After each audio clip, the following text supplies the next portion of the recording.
God, there's no There's producer. our movie. All right. Here's what comeback. It's comeback time. Come back for the good musical. guys. Nice Nice old-fashioned American musical. musical. Yep. Yes. Love and dancing. Hello, welcome to Board Game Barrister, our local game shop in Milwaukee, Wisconsin. I'm Andy, and I'm here with Ian, Elizabeth, Glenn, and Gordon, and today we're talking Hollywood 1947 from Facade Games. You remember Hollywood in 1947? It was the golden age of movie making. But if you ask some people, it was also a time of subtle communist messaging that was destroying the American way of life. So that's what we're going to suss out today, is who the communists among us are while we're trying to make our movies. Let's get into it. Welcome to Hollywood 1947, where we're playing as a film crew in, yeah, you guessed it, 1947. We're trying to make amazing American movies, but the problem is there are communists hiding in our crew trying to get communist messaging secretly into those movies. So when the game begins, everybody's going to get a secret loyalty card that's going to tell them whether they are a patriot, a communist, or possibly a rising star. Some games will use the rising star, some won't. The Patriot's goal in the game is to make 4 movies that have just pure good American patriotic messaging.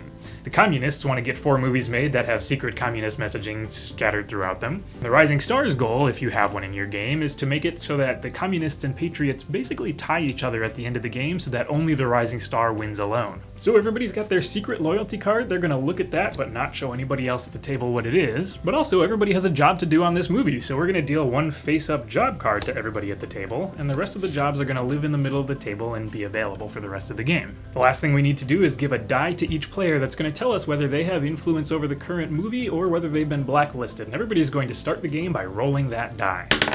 I've been blacklisted, which means I have no star showing on the face that I rolled. If I had a star, that would mean I had influence, but for the time being, it's the blacklist for me. Alright, let's get this first movie started. So to start each round, we're going to begin in production by revealing what genre our movie will be. I've drawn science fiction, which is a pretty neutral genre, which means that it influences neither faction in any significant way. There's a neutral symbol here at the bottom. Some genres will have inherent biases toward either the communist or patriot side, as shown in the little symbols in the corner.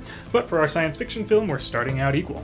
Now that we know what we're making, let's start making it. So every player around the table is going to get one turn, and they're going to take those turns in order of their job. So each job has a number. We're going to start with the lowest numbered job that somebody currently has, and they're going to take the first turn. On your turn, you can do one of 3 things. The first is to just do your job. So the director's ability is to give one player at the table one of these director tokens that can include them, and that token they can use at the end of any round to have a little bit of extra influence over the movie. They're also in all these little fun shapes. So that would be doing my job. The second thing I'm allowed to do instead would be to re-roll 1 or 2 different dice at the table. So if I really wanted to get off this blacklist and have some influence over this movie, maybe I'd re-roll my die.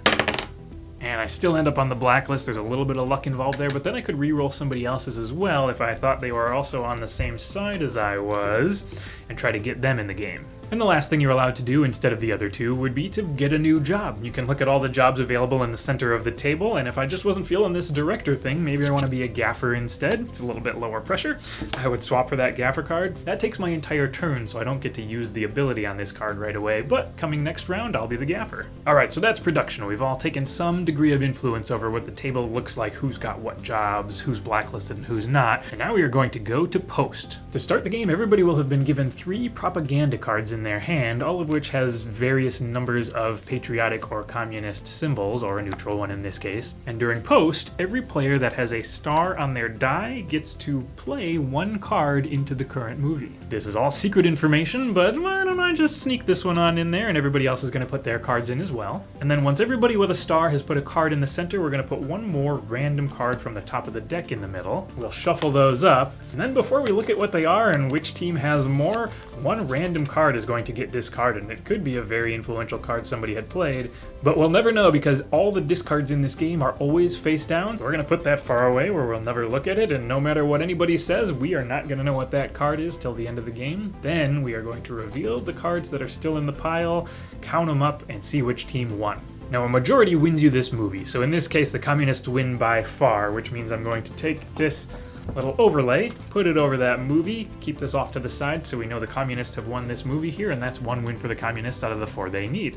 If the Patriots had won, it would be the same deal.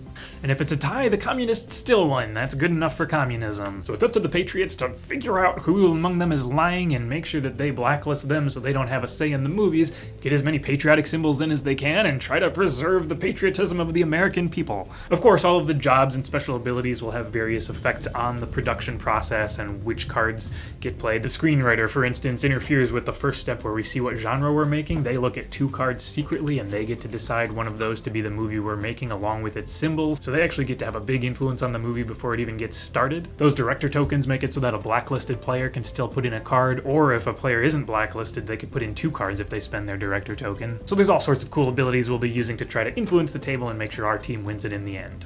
All right, and we have just finished our inaugural game of Hollywood 1947. None of us had tried it before. We were going in blind. It was pretty fantastic. There were a lot of aspersions cast, suspicions thrown. We played with 5. 5 was really interesting. 5 is one of the weird numbers in this game where you don't play with a rising star, so it was only 2 communists up against 3 patriots in ours. I don't know that I would go lower than 5, though. 4, you do get a rising star and 1 communist, but it's probably just kind of an interesting but not quite as interesting social experiment of a game. And then 1, 2, and 3 you actually have to use special rule sets for. If you wanted to play with 1, 2, and 3 because you happen to have that many people, great, but I wouldn't pick up the game just to play out with 1, 2, or 3 players. Lastly, it says 20 to 40 minutes on the box, but with 5 players it took us at least 40 minutes. You'd probably play in this for up to an hour or more depending on how many people you have at the table. So let me get you trust her? She's our last chance. Maybe. She decides the fate of our nation now. Wow, this is I have one good card. She has a good card. She's been sandbagging so well over there. I know. And now you get her back in. I mean, wow. It I could don't be trust great. you either. Yes. All right. See, he doesn't trust her. Yes. So, Hollywood 1947 is a really interesting mix between strategy, luck, and table talk.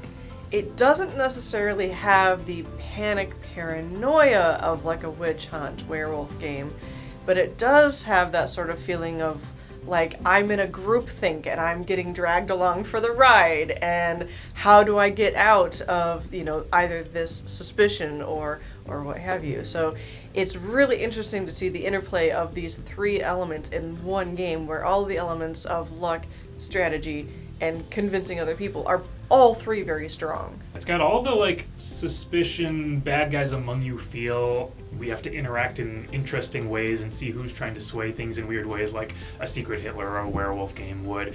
But in a really cool theme. Like, we're just making movies the whole time. You are both talking about, are you a patriot or are you a communist, while alongside that you're going, I'm the editor, so I get to make the final cuts on the movie each time we're making it. And the movie is what cards go into the center, and people are doing really thematic jobs to influence that movie in really cool ways. So I love the theme of it, the look of the cards they did a fantastic job on. Well, y'all are not paying me enough, so I'm going to switch to acting.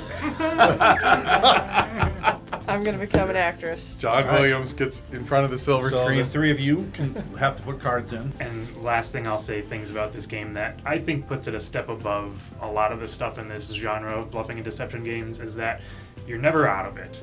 Like, even though we were pretty sure Glenn was a communist after like round 2. In Ian's case, after round 1. But There's not actually a guillotine in this game. there is not a way to remove somebody else from the game. There's no way to make it so that people can't use their abilities. You can totally just fail at the bluffing element, and you can still try to influence things in a really relevant way. Yep. I want to swap the gaffer and the composer. I think that seems like Why? because these are the same thing. You're a communist.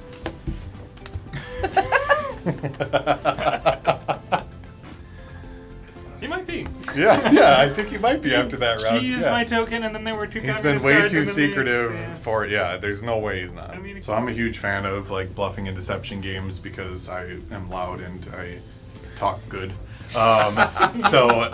This one has all of those things in it, but the restrictions it puts on you for what you can actually do to influence the game, that's not just spewing hot air, is really neat in comparison to some of the other games that I've played, because sometimes you won't be able to play a card to influence the movie. Sometimes you'll want to re-roll other people's dice, or sometimes you'll want to, shuffle cards in your hand because you don't have any good ones that match your faction, or what have you, which is a really cool way of kind of using your bluffing and deception in your table talk, but then molding that to being like, okay, what can I do? What positive thing can I do for my team? Maybe I can't play a card this turn, but maybe I can help the other person I think is a good guy. The part of the game where everybody closes their eyes and the communists reveal their eyes, that was really cool. Like I know I'm going to open my eyes, I don't know who I'm going to see, and I stare up, and it's just Glenn and I like, yeah. And it was nice too because we both gave the kind of knowing look as opposed to I play games where you open your eyes and one other person goes, "You're the worst liar. This isn't gonna work." I also really liked the blacklist die mechanic. I found it really, and at the beginning of the game, I was blacklisted, which gave me a little bit of things to talk about. And it forced me in a direction. It forced me to realize I can't affect this movie. I can't play the cards. And so I had to work in other ways. And I thought that was a really nice guide where the game was guiding me to play it in that take what's, as Ian was saying, do what you can do, not necessarily what you want to do. And I thought that was a really excellent choice. All right, that does it for Hollywood 1947. Ooh, it's shiny. As always, hit that like button, leave a comment if you got one, subscribe if you want to see us play a game every single week when we get together for our Tuesday game table, and check out our online store. Hollywood 1947's in there, a bunch of other cool stuff as well. Thanks so much for this time. We'll see you next week.